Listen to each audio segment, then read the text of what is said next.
the person who's referring the matter at that time, because all of us at our level, we don't get involved in those things. So he's a senior investigator, I'm a senior investigator, so we can't get involved into the matters that involve the chiefs and others. Is it you that's going to speak to that detail, or is it someone else? That is that Mr. Beluchan had already consulted with, do you mean with Mr. Fadil Adams or with whom? There's a Chair, this information it is not in my affidavit. I just remember it when I was consulting with the council today, and I forwarded to her some documents that have that information. All right, but is Mr. Beluchan supposed to have consulted with Mr. Fadil Adams? If not, with whom? There's another witness that he is consulted with from crime intelligence. Or someone else? Someone else. That is correct, Chair. Okay. And then my question was, is it you that's going to be able to give some detail, if at all, I think on this aspect? On this aspect, I think it will be proper to be dealt with by Advocate Ramsamy, okay, because the contents of that meeting, they are contained in the presentation that she made. Oh, okay. All right, then, because it's fine. Maybe you should leave it there then, because... I also think so, Chair, because I'm going to be talking to it as a third party, and it's not going to... Yes. Yes. Because Ms. Ramsamy is coming back, and yeah, she will... as I understood from yesterday's testimony, a second statement of hers is being prepared. That is correct, Chair. So perhaps let's leave it there. Thank you very much, Chair. Chair, just to clarify that there are two meetings that the witness is referring to in this paragraph. One, which he's prefacing, is with a witness in one of the related cases with Mr. Beluchan, who was not assigned to be part of this team. And the other meeting he's referencing is one that he was informed by Advocate Ramsamy that happened with Chief Peramo and Mr. Padayachi with Mr. Adams prior to the investigation being authorized. Just so that we... That is correct. That is correct. And you are going to touch on the later meeting with that Mr. Beluchan was in, but not the one with Mr. Adams. That is correct, Chair. Right. Thank you.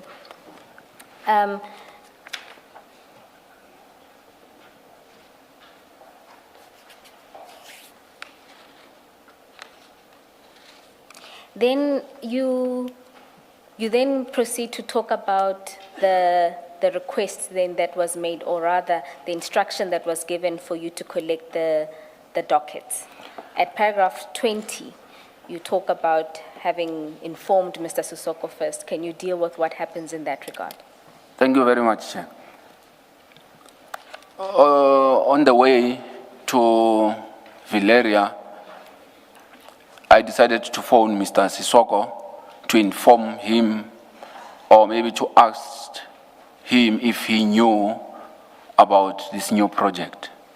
So Mr. Sesoko indicated that he didn't know anything about any project. So I tried just to brief him a bit to get him out of on speed about what I've seen and what I've been briefed on. But he said, no, it's fine, I must just continue with whatever that I'm continuing with. Then I get to... No, before you move past that, why did you call him in the first place? I called him mainly because, like as I've indicated, the chiefs and the management, he should be part of that. I thought that all the decisions about cases that are coming, he should know or maybe be part of that. So I was hoping that maybe he will share some light about actually what is happening there. So the purpose of you calling him was You wanted further information from him, not just notifying him of this instruction to go track the docket. That is correct. And also, I wanted to highlight to him what I've picked up already. And I wanted to get his feel about, maybe he will be able to explain it better or something. What do you mean when you say what you've picked up already? No, when I'm saying what I've picked up is the behavior of Mr. Padiachi already been briefed, and this one fighting for being a lead. So I wanted him, maybe he can be able to clarify what is actually happening here. So you wanted to talk to him about the matters that you said were matters of concern to you. That's what you wanted to engage him on. Yes, All right. that is correct, Chair. And then you just note that it was concerning to you that in the call, it sounded as if he had no knowledge of this. That is correct, Chair. The way he was responding, he was now asking me more questions when I was supposed to be asking him to say what is happening. So I was actually shocked that he doesn't know anything about this. Why did you expect that he would know? He should know.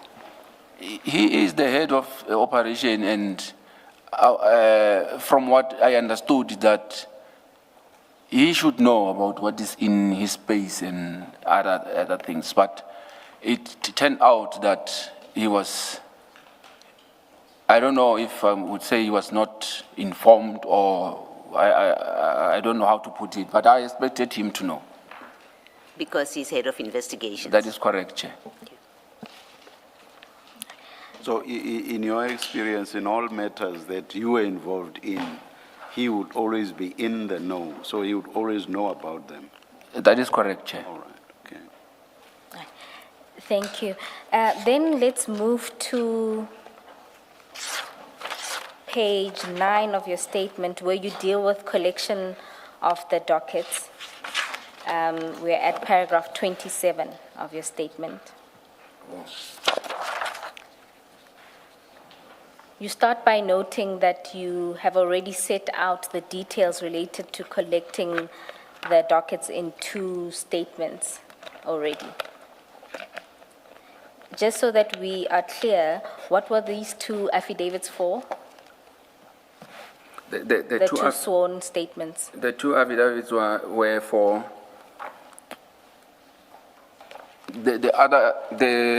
I don't know which one is the first or the second, but Let's go to page 26 of the annexures.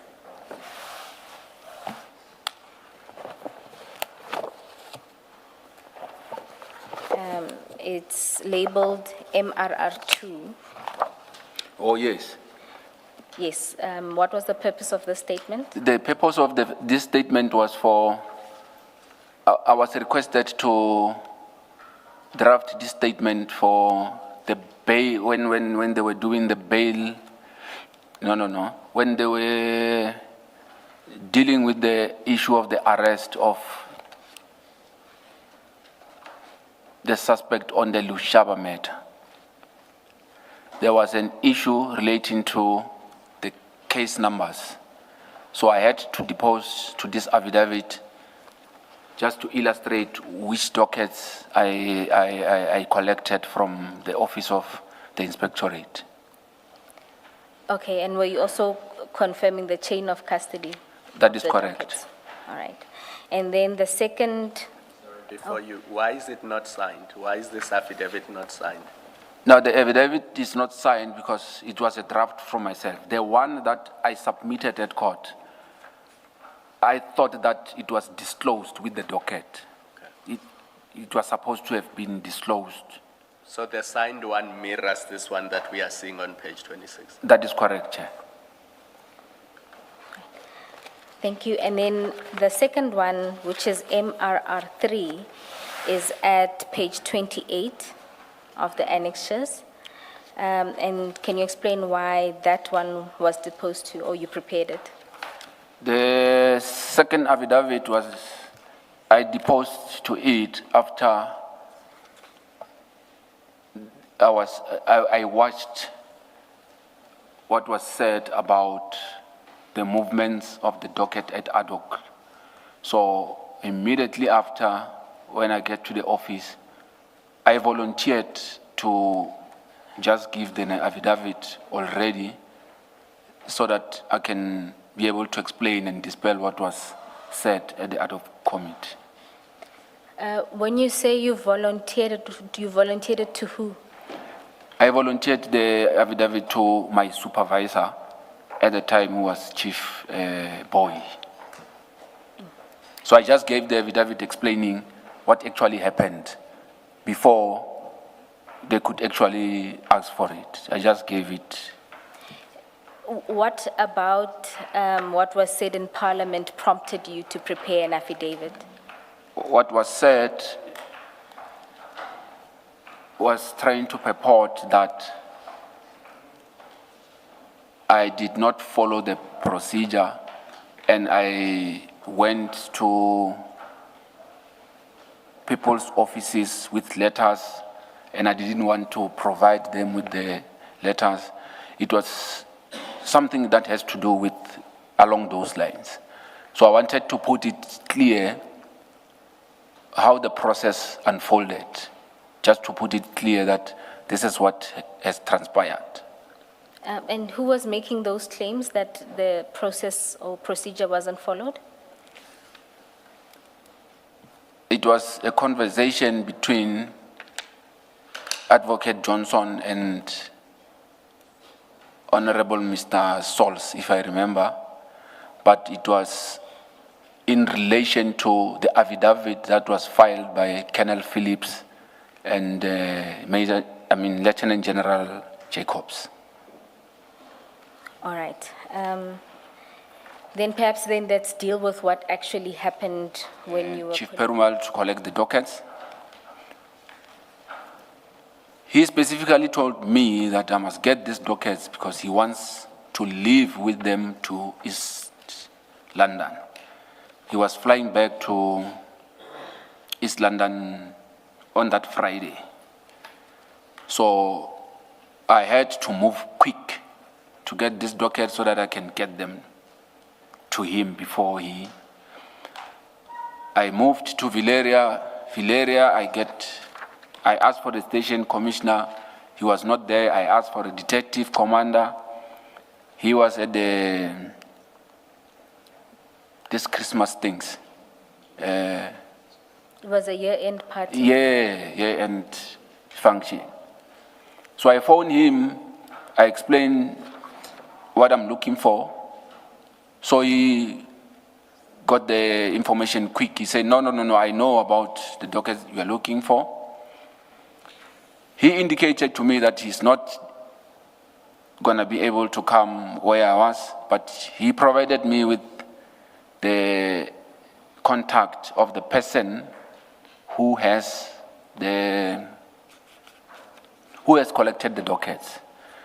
So he informs me that the DPCI, which is the Hawks, collected the dockets. Okay.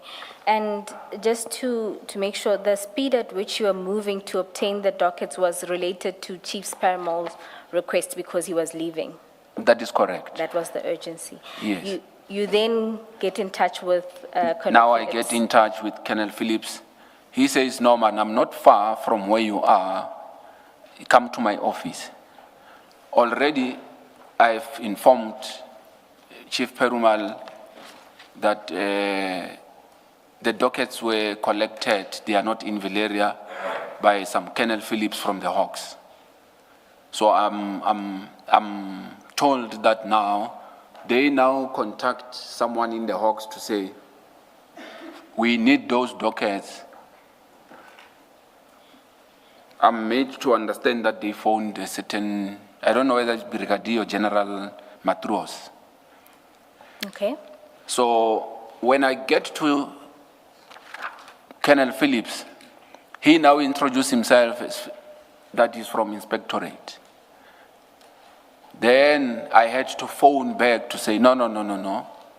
Colonel Phillips is not from DPCI. He's actually from the Inspectorate. Then I'm sitting with Colonel Phillips. I explained to him, this is the situation.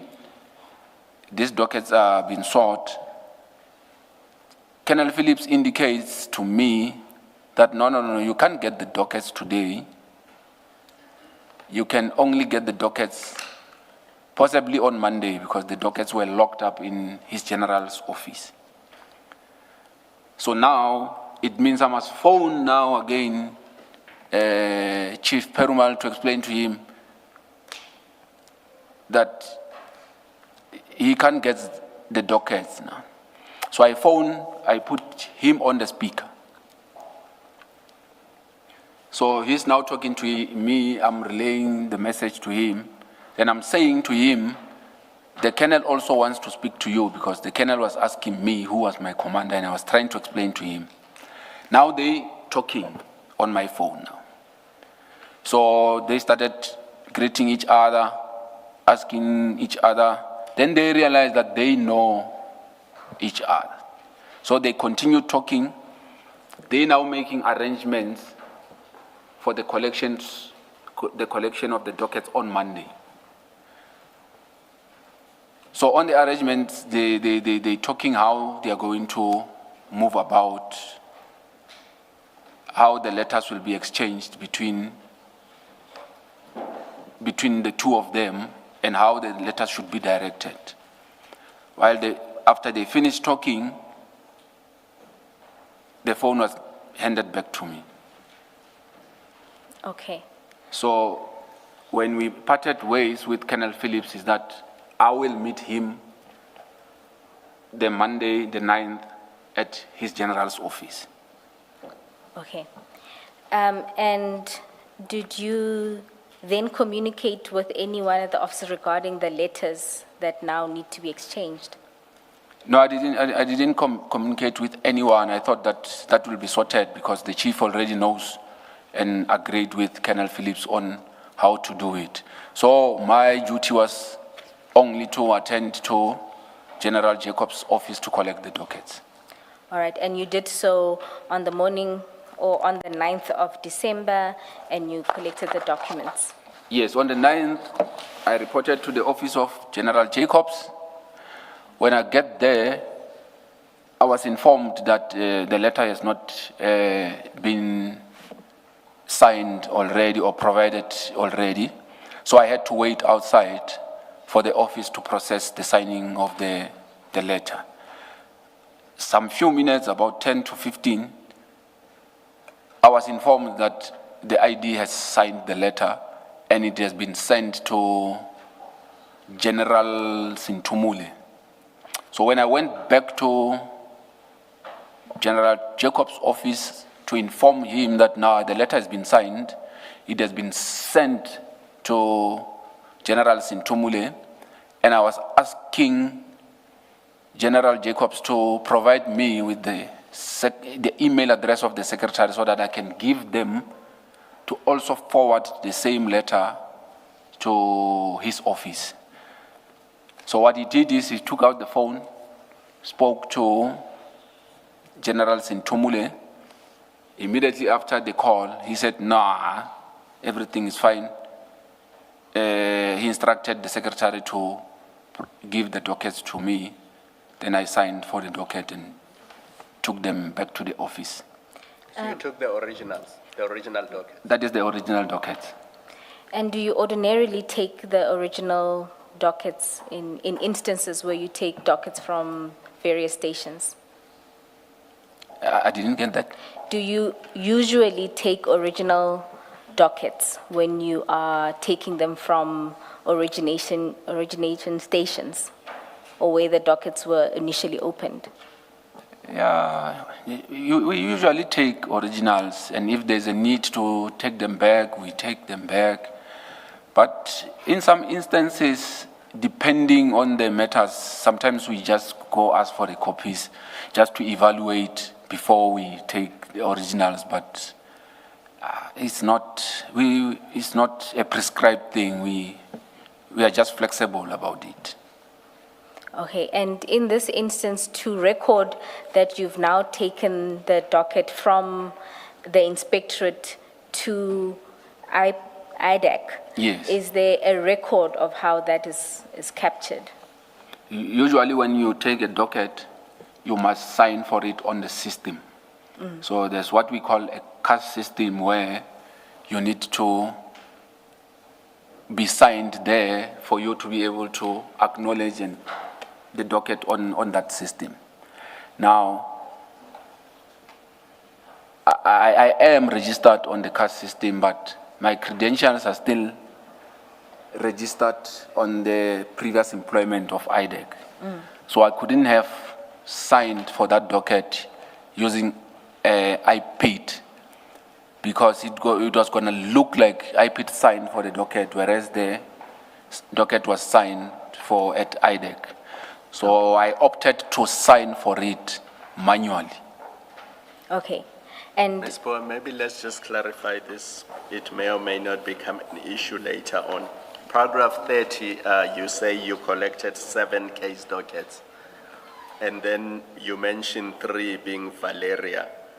Are those the same Orlando dockets, the ones that you identify as Valeria 403, 404, 405? That is correct, Chair.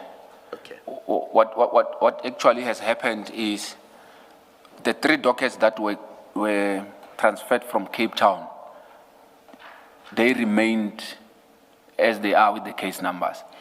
The ones that were transferred from Orlando, what was supposed to happen is when they reached Valeria, they were supposed to generate new case numbers of Valeria, but it never happened. So they kept them with the same original numbers from Orlando.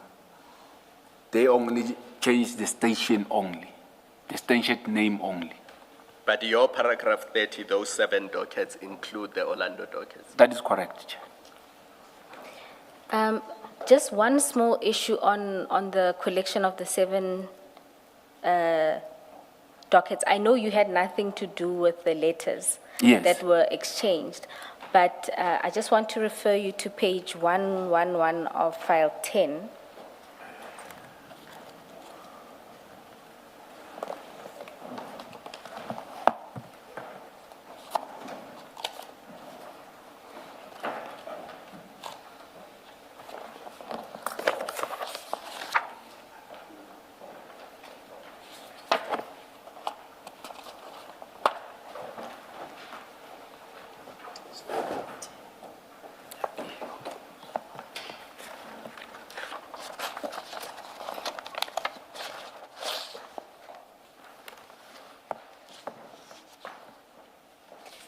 You will see there is a letter from Advocate Johnson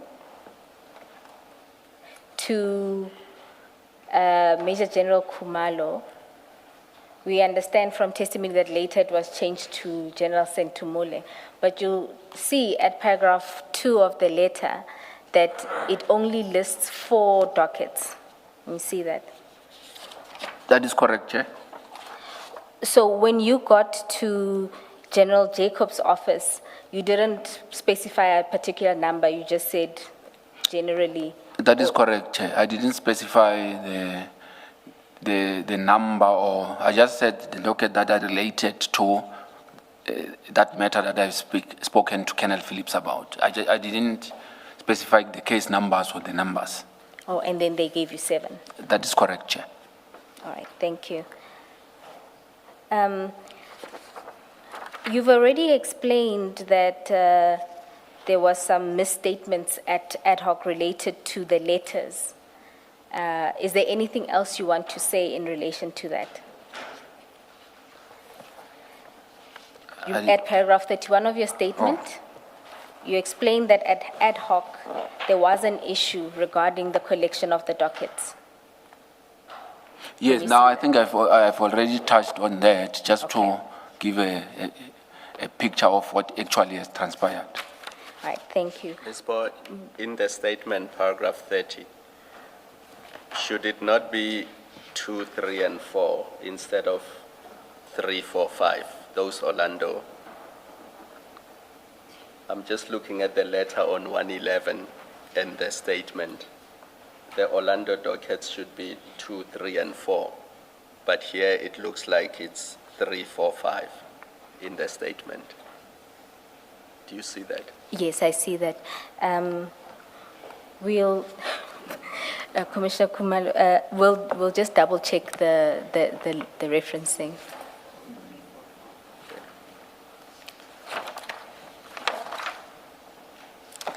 And then that should conclude that section. Before you do that, that affidavit at page 29, your affidavit, the one that you say you prepared after you heard what was said in the ad hoc committee. Yes, Chair. Commissioners. Can you just explain more what you say in paragraph 8 of that affidavit? It's still in the same file, your statement file? Or paragraph 8. What in fact was that discussion? Oh, yes. When I collected the dockets, I had a chat with General Jacobs, wherein we were just having a casual chat where he was saying to me that each and every 10 days, he needs to report to the Minister of Police to give him progress regarding these matters. So basically, the way I took it is that since we are now taking the dockets, it meant that it's now our responsibility to report or something like that. So that's why I just put it the way he said it to me. And this was about the dockets? This was about the matters dockets. in these dockets? That is correct, Chair. Okay. And did he say why there was that kind of position that they needed to report to the Minister of Police? No, he didn't indicate, Chair. Okay, thank you. I also actually wanted to raise that same issue, but I was to have based it. I think it must be somewhere in your or on your statement. Isn't there somewhere in your statement where you say in the dockets you found a correspondence? Oh, yes, Chair. And that it was in that correspondence where you established that there was this need to report to the minister. No, I think I remember what you're talking about, Chair.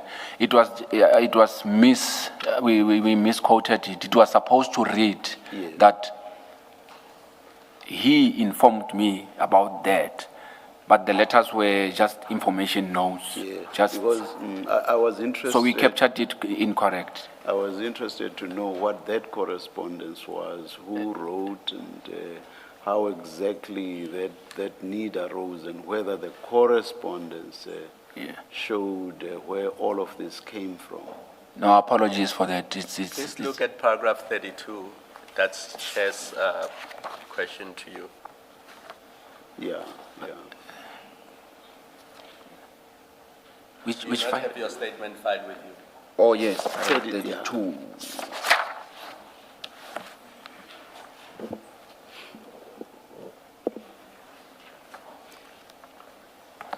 I'm on it, Chair and Commissioner. So it sounds like you want to make corrections and just read the whole of paragraph 32 and see to what extent, if at all, it is inaccurate.